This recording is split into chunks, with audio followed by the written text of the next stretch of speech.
Hey, this is Brian Crecente, news editor of Polygon, and I'm here in Quincy, Massachusetts at Irrational Games with Ken Levine, the creative director of Bioshock Infinite. We're here to talk about the game. Now, it's interesting, next gen, we're sort of on the cusp of next gen. One of the things I actually love about your games is that you focus so intently on delivering a specific experience that I think you have the ability to sort of draw a gamer through the experience.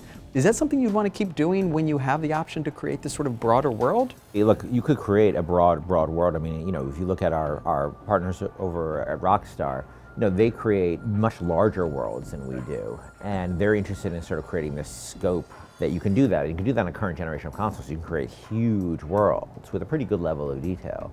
I think what we have been traditionally interested in is going really, you know, using the power of the platform to really go deeper and deeper and deeper into that level of detail. Because for us, what makes the world real is the incredible amount of detail it has. Like if you go into any room, the number of objects in this room, it's insane, you know, compared to a video game. And sometimes if you go into somebody's house or their office or their living room, this tells a great story. And with Infinite, we've sort of done that and then sort of used the processing power again to put more life into the characters in the world. And I think that's something that we would continue to double down on, is our ability to bring you into a narrative and make you a participant and make you feel a connection to people who aren't real. So I played for probably an hour and a half and was just introduced to Elizabeth. I guess I'm interested in how you developed her as a character and what role she's going to play. When I stopped playing, I hadn't quite really interacted with her in a real way. You're just actually to get to the part where we have this beach sequence where, that was the first time we were with Elizabeth and she is just completely an AI.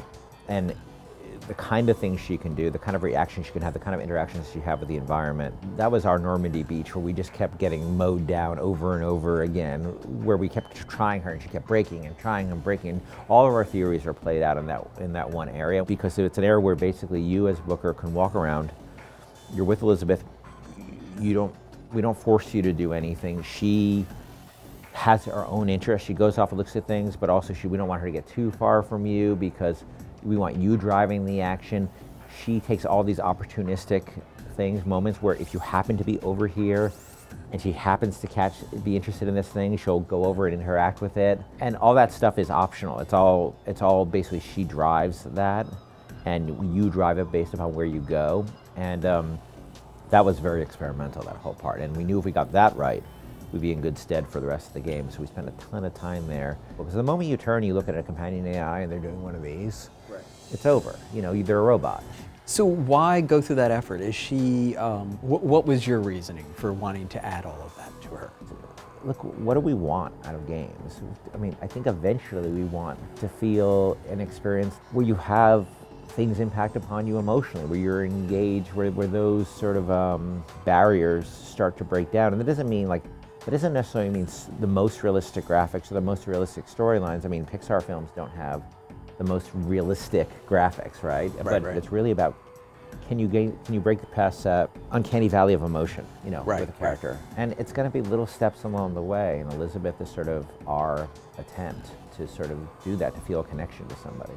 Do you think, obviously Bioshock had a very big moment that I think everybody felt the same way about. I mean, it was a very stunning moment in that game that sort of, you know, turned the world on edge a little bit. Is there any moment like that in this game, do you think? I don't want to talk about, I really try to avoid anything that could spoil the story.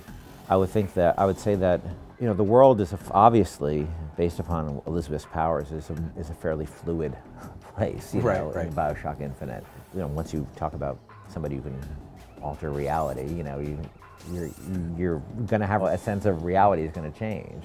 But in terms of, you know, specific twists or anything, I would say that the goal was always never just to do it for that shock. You know, if you have any sort of moments like that in a game, it has to make you re-examine the whole experience.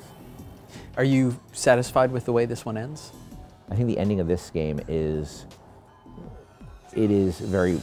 something we worked very, very, very hard on. And it's something we struggled with and agonized over, and we came away feeling very, very rewarded by the ending.